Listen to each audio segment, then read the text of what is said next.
வணக்கம் அன்பு உறவுகளே. இன்று நாங்கள் அவகோடா மரம், அதாவது அவகோடா பழ மரத்தினை எவ்வாறு பராமரிப்பது என்பது பற்றி பார்க்க போவோம்.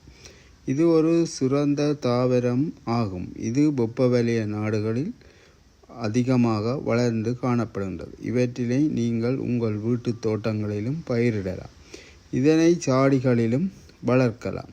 பாரிய மரமாக இவை வளரும். மனிதனின் ஆரோக்கியத்தினை மேம்படுவதற்கு மிகுந்த சிறந்த பங்கு வகிக்கின்றது. இதில் நல்ல கொழுப்பு, மெக்னீசியம், பொட்டாசியம், இயற்கை கலோரிகள் நிரம்பியுள்ளது. கண்கள் பார்வைக்கும் வைட்டமின் சி, இ, போன்றவற்றை வழங்கக்கூடியது. இது சரும அழகு மேம்படுத்துகிறது. இலாபத்தை அள்ளித்தரும் பயிராகவும் காணப்படுகின்றது.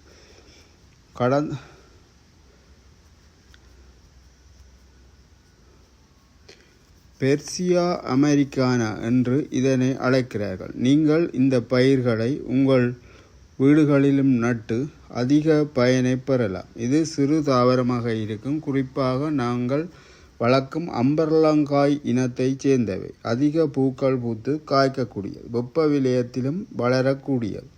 ஆசிய நாடுகளிலும் இது அதிகமாக வளர்கின்றது. இதனை 8 அடி தொடக்கம் 10 அடி வரை நீங்கள் வைத்து பராமரிப்பதன் மூலம் அதிக விளைச்சல்களை பெற முடியும். இதன் மூலம் நாம் ஆரோக்கியமான உடல் எடை பராமரிப்பு, அழகு போன்றவற்றிற்கு இந்த தாவரம் பெரிதும் உதவுகின்றது.